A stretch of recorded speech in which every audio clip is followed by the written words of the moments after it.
My name is Alec Ward.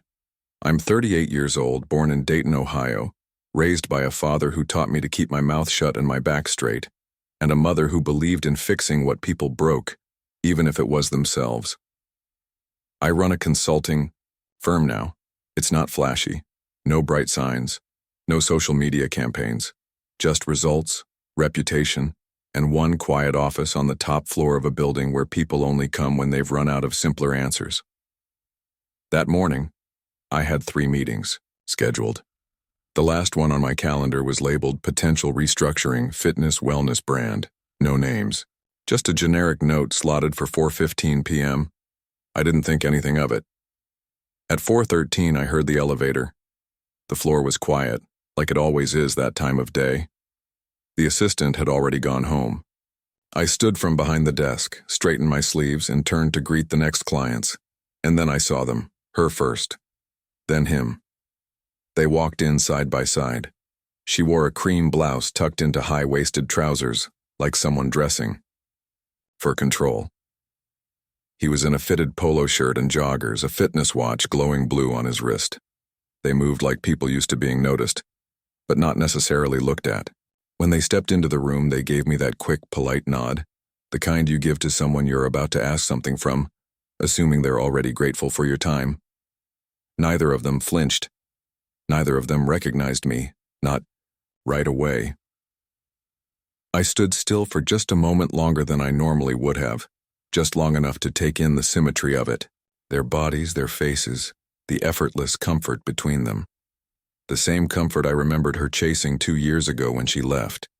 I hadn't seen either of them since the week she walked out of my apartment without packing half her things. She had said it with no hesitation. She was tired of hiding. Tired of feeling like every time someone looked at us together, there was a question they were too polite to ask. She said being with me made her feel invisible. That she didn't want to keep explaining my face or watching people pretend not to stare. And he had been the answer to all that. The smooth, sculpted, socially effortless version of everything I wasn't. Now they were sitting across from me. I gestured to the table and they took their seats. She opened a laptop. He placed his phone face down. I sat down slowly, making sure not to rush a single movement. The room felt 10 degrees colder than it had a minute before. And still, they didn't know. My face hasn't changed. Not really. The vitiligo is still there, wider now, stretching up over the right side of my head like spilled cream across raw skin. The eye I lost in a car accident when I was 22 is still gone, the lid partially closed, the socket set back. I never wore a prosthetic. It always felt like hiding, like performing for the comfort of others. The beard is fuller now, the body broader, but the shape of me, the one she said people couldn't forget once they'd seen, remains the same. And yet, here they were, looking past it. I watched as she explained their business model. Nutrition plans, subscription workouts, a plateau in growth. They were losing traction and didn't understand why. I listened without speaking, without blinking, without moving, too much. And somewhere in the middle of her third sentence, she finally stopped. Just for a breath. Just for a half second, I saw it in her eyes first. Recognition, a flicker, nothing more. Not full realization, not emotion. Just the faintest pull of tension in her face, like something off in the distance had caught a piece of her memory and yanked it forward. He didn't notice. He kept talking, leaning forward, trying to impress. He gestured with his hands, repeated phrases like vision alignment and brand clarity. He had the energy of someone who still believed charisma was the currency of power. But she was looking at me now, really looking. Her eyes moved from the scar under my left ear to the line of pigment along my temple. She wasn't sure, not yet, but her body had shifted. The rhythm of her breath had changed. The muscles in her jaw had tightened. Still, I said nothing. I nodded when I needed to. I took notes with a steady hand. I asked questions that cut directly through the noise of their presentation. My voice was calm, low, controlled. I didn't raise it. I didn't lean in. I didn't remind her of anything. That wasn't my role. Anymore. The role had reversed. Now I was the one on the other side of the table, composed, respected, paid to think, not perform. And they were the ones trying to prove something. They stayed for 40 minutes. By the end, he was thanking me. Said my insights were exactly the clarity they'd been looking for. I stood to shake his hand. His grip was strong, performative, a little too firm. Hers was hesitant, slightly delayed. Her eyes never fully met mine. I let them leave without a word. No reveal, no confrontation, no satisfaction scene where I say her name and watch it all collapse. That wasn't the point. The point was, I had already said everything I needed to the moment I didn't have to say anything at all. After they left, I didn't move. The door clicked shut behind them with the kind of softness that makes a sound feel permanent. I sat there still in the same chair, surrounded by their half-finished sentences and the faint scent of her perfume that hadn't changed since the day she walked out. The silence in the room didn't comfort me. It wrapped itself around my chest like a pressure bandage. I wasn't shaking, I wasn't angry, I was something colder, something slower, like a sound that never echoed back. I looked down at the notes I'd taken, my handwriting tight, even, surgical. Bullet points. Market, gaps, audience fatigue. I had written them mechanically like muscle memory, but now, they blurred together, meaningless beneath the weight of something I hadn't let myself feel in 2 years. I pushed the notebook aside and stood up, my joints stiff from stillness, my body heavier than usual. I didn't bother turning, off the lights. I walked to the bathroom down the hall, past the glass wall that caught my reflection from every angle. I didn't flinch. Inside the mirror, the man stared back at me with a quiet I had earned, the beard trimmed close, the collar of my shirt pressed to the line, the skin, half pigmented, half faded into its own defiance. The eye, still closed, still empty, but less a wound now and more a mark. I had stopped seeing it as a flaw years ago. It was never about beauty. It was about presence. And I was still here.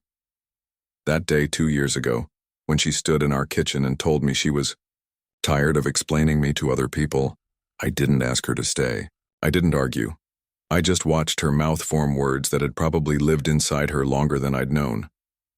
She said she wanted to feel normal again, said she wanted to walk into a restaurant and not notice people glancing sideways. I remember the way her hands shook and the way her voice didn't. She had already left me long before she said it out loud. After the door closed behind her, I sat alone on the floor for 3 hours. Didn't move. Didn't cry. I remember the way the fridge hummed like it was trying to fill the space with something that wouldn't break. I had never blamed her. Not really. She just gave in to the weight that the world always places on people like us, the kind of weight that tells you what love is supposed to look like, and what it's not allowed to look at for too long. Back then, I didn't have this office. I didn't have clients. I didn't have silence that felt like control. I had a one-bedroom apartment with mismatched furniture and a business plan scratched into a notebook I couldn't afford to print. I worked nights for people who never remembered my name. I built strategies for brands that talked about authenticity and inclusion while trimming their rosters down to camera-friendly angles. I lived in the background, but every morning, before I left for work, I stood in front of the bathroom mirror and looked myself in the eye, the one eye that remained open. I made it a ritual, not to judge, not to rehearse, but to remind myself that no one else got to decide how much space I was allowed to take up. The world might not want to see me, but that didn't mean I was invisible. It just meant I was underestimated.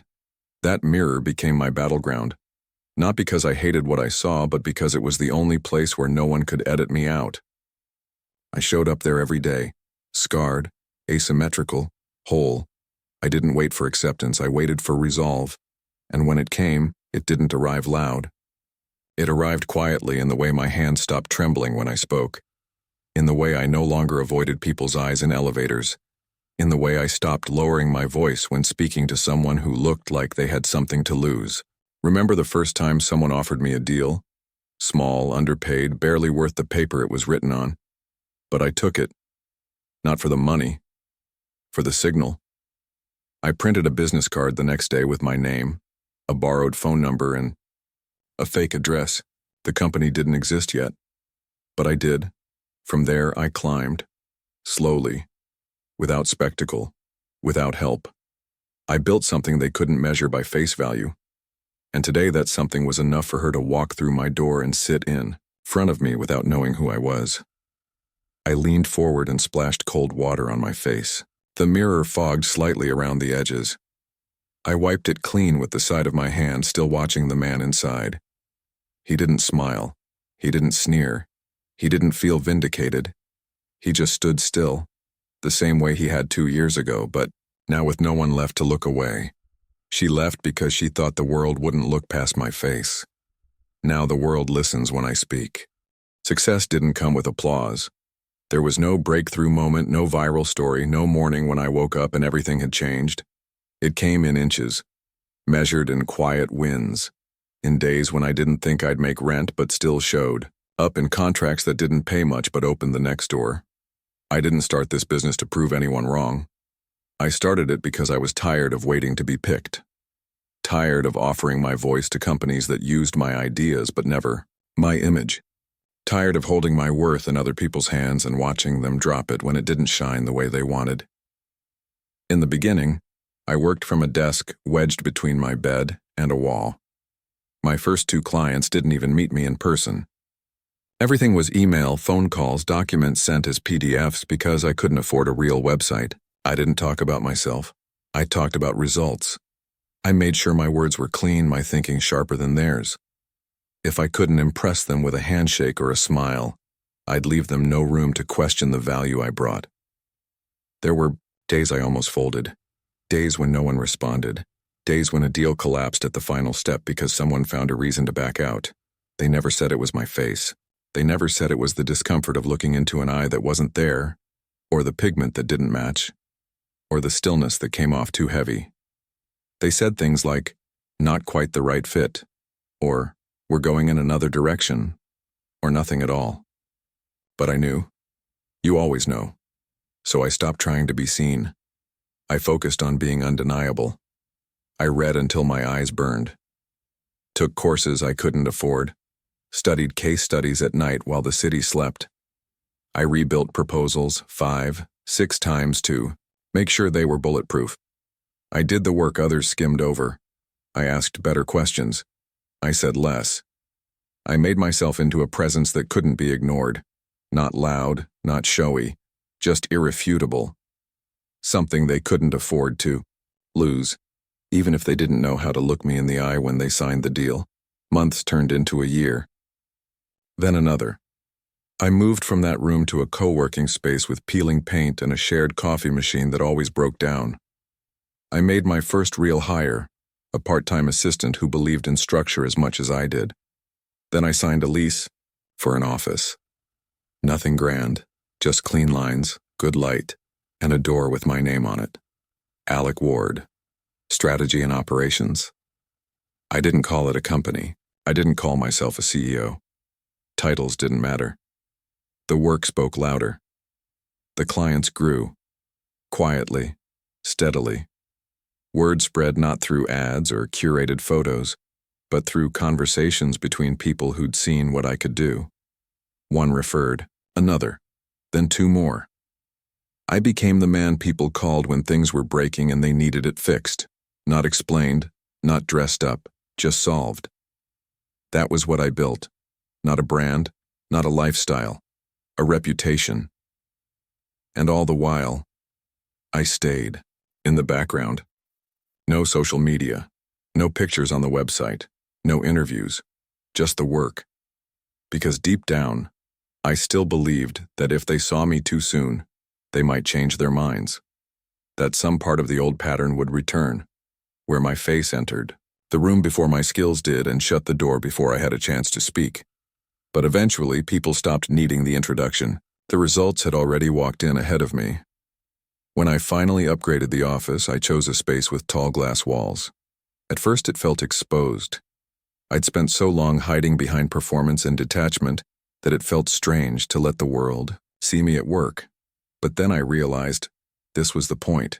Not to be flashy, not to pretend, just to exist fully in a space that I had built from nothing, exactly as I am. The victories never made headlines. No one clapped. No one posted about it. But I measured them differently. In the nights I could sleep without grinding my teeth. In the mornings I didn't dread my inbox. In the days I could walk down the street and not wonder what people saw because I already knew what I was worth. And now, after everything, they came back. Not for me. For help. Not knowing that the man sitting across from them, calmly asking about their goals, had once been the invisible figure in the corner of their past, and that everything they were reaching for now, credibility, structure, growth, was something I had built without needing their approval. That was the difference. I had spent years moving forward with my head down, with no one clapping, no one watching.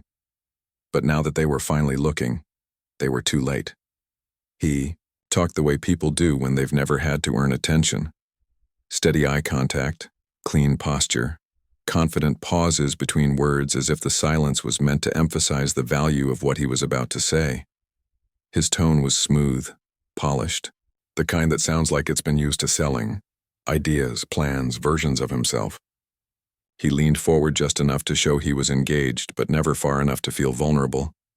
His hands moved in sync with his voice, drawing shapes in the air, commanding invisible space. And I sat across from him, silent, still, listening, not to his pitch, but to the spaces between it. He spoke about brand narrative, market placement, retention decline, and user fatigue. Words like pipeline and scalability dropped effortlessly from his mouth, dressed in the language of TED Talks and startup seminars. It was a language I knew well. I had spent years mastering it. But hearing it from him, there in my office, felt strange, like watching someone else wear a suit you'd long since outgrown. It fit, but only on the surface. I didn't interrupt, I didn't correct, I listened, I took notes. Not because I needed the information, he had none I didn't already anticipate, but because I wanted him to keep talking. I wanted to see how far he could go without realizing who he was speaking to, and because every word he said was building something more valuable than insight. It was revealing the gap between the man she chose and the man she left behind.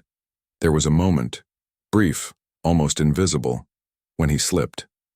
He was explaining their current growth strategy, why it wasn't working, and how difficult it had been to find someone who gets it. He looked up mid-sentence, waiting for my agreement. I gave him none. I just met his gaze quietly, and something shifted. Not fully, not recognition, just a hesitation, the first real crack in his rhythm. He looked again, slower this time, his eyes searching mine, maybe trying to place something. He didn't find it. Not yet. He kept going. I watched him more than I listened. I watched how his body changed when he spoke about stress, about trying to manage the brand image, about how hard it was to keep things tight when nothing inside was stable. I saw the fatigue in the way his voice tightened when he brought up investors losing interest. I saw the strain in his jaw when he said they were repositioning their messaging because the current model wasn't converting. I saw the pressure he was under, the weight of having built a business around performance only to realize that performance alone doesn't hold when substance is thin. He wasn't lying. Not intentionally, but his confidence was rehearsed. Built for pitches, not for problems. He was trying to impress me, still unaware that I had once stood in his place, next to the same woman who now sat beside him, nodding carefully at every point he made. She hadn't said a word in a while. She wasn't looking at me anymore, not directly. But I could feel her watching from the corner of her vision, tracking the way I carried myself, the way I responded, or didn't. I wondered what she thought. I wondered what she remembered. He kept talking. He mentioned scaling to digital platforms, B2C potential, the opportunity to pivot into a broader market. I asked a few pointed questions, not to challenge, but to test. His answers were quick but shallow. I could see the edges fray as the conversation deepened. I could see the way he started to shift in his seat. The pauses in his voice weren't for effect anymore. They were stalling, I realized then that he wasn't used to being questioned by someone who didn't need his approval. He wasn't used to being in a room where control wasn't his, and I wasn't taking it from him. I was simply occupying my own space fully for once with no apology. He talked for 37 minutes. By the end of it, he had said everything, laid it out, their failures, their goals, their desperation, all without knowing he was doing it in front of the one person he had been silently compared to. Not by me, not anymore, but by the universe that folds in on itself in ways no one sees coming. When he finally leaned back, satisfied with his delivery, I looked at him, fully, and nodded. Not out of agreement, but acknowledgement of who he was, of who I had become, of what sat unspoken in the space between us. He had been talking the entire time, and I had been listening with more power than he knew. She hadn't said more than 10 words since the meeting started. Most of them came early, pleasantries, quick introductions, a murmured confirmation of what he was already explaining. After that, she sank into silence, sitting slightly back, in her chair, shoulders angled just enough to suggest presence without engagement. I could feel her discomfort every time I spoke, every time I directed a question toward him that she didn't have to answer. But it wasn't just the content of the conversation. It was me. It was the recognition that had been slowly clawing its way back to the surface since she first saw me. She was trying to contain it.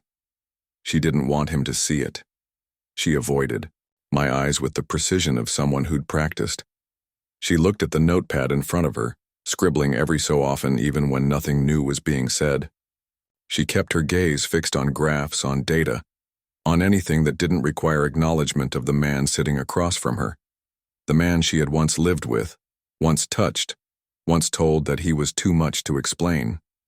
There was a tightness in her mouth when I spoke, a forced neutrality. But her body betrayed her. Small things. The way her foot tapped silently under the table. The way she exhaled too slowly after a long sentence. The way she reached for the water glass but didn't drink. I watched her without watching her. Not out of vengeance, not to intimidate, but because this was the most honest moment we'd shared since she left. No performance, no dialogue.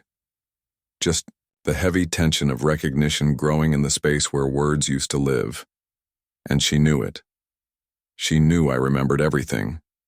The night she said she couldn't do it anymore. The way she stood in the hallway with her coat half on, waiting for me to argue, to stop her. I hadn't. I'd let the silence answer for me. I'd watched her walk away like she was slipping out of a story she no longer wanted to belong to. But stories don't end just because someone exits the room. They change. They deepen. And sometimes they wait in the places we least expect them. Like a meeting. Like a desk. Like the face you thought you'd never have to face again. I wondered what she saw now when she looked at me. Not physically. She had seen every scar, every shadow of loss etched into my face when we were together. No, what I meant was deeper. I wondered if she saw the absence of the man who used to fold himself into her comfort. The man who used to shrink just enough to make her feel unburdened. I had loved her in silence, in patience, in slow-burning hope. And she had left me because silence was too quiet, patience too heavy, hope too much of a mirror. Now she sat across from me as a client, not a lover, not a memory. And in that reversal, everything was exposed. She knew what I knew, that if I said her name even softly, even just once, it would unravel her. Not because she was still mine. She wasn't. But because she had written me off, erased me from the pages of her life, only to find herself now depending on the very person she didn't want to be seen beside. When I finally asked her a question, gentle, professional, perfectly neutral, she paused. Her pen hovered over the notepad. Her lips parted, but no words came. He turned to her, oblivious to the storm sitting just behind her eyes. She gave an answer eventually. It was brief, practical, clipped. But the tremor in her voice, almost imperceptible, said more than the words ever could. She was trying to keep the mask in place. The polished version of herself. the curated composure. But I saw the crack forming. It wasn't revenge I felt. It wasn't satisfaction. It was a strange kind of grief. Not for the love we'd lost, but for the weight she was still carrying. The weight of a decision that had looked clean on paper but now felt like a shadow at her back. As the meeting drew closer to its end, she still hadn't looked me in the eye. Not directly, not fully.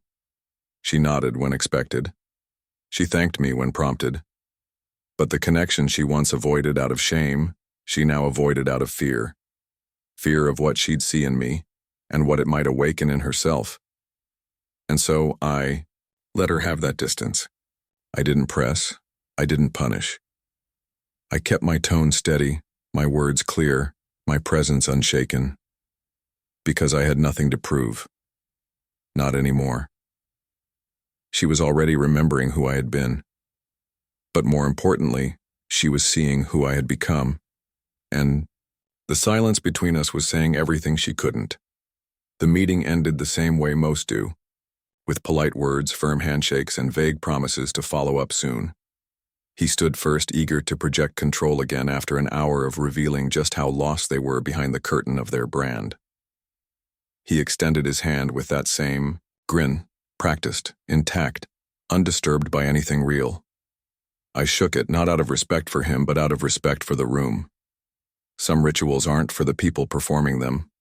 They're for the silence that follows. She rose more slowly. Her hands moved with hesitation, eyes still lowered, lips parted as if maybe she was going to say something more. But she didn't, and I didn't give her the chance. I said nothing to either of them that wasn't necessary. I didn't call her by name. I didn't bring up the past. I didn't ask if they remembered me, if they finally recognized the man in front of them. I didn't make them relive the moment she chose the smoother face, the safer arm, the cleaner picture. That wasn't my story anymore to tell. I had already lived it, carried it, buried it.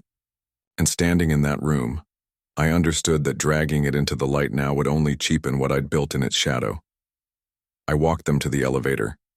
The hallway stretched long and quiet, the evening sun casting thin lines of gold through the glass.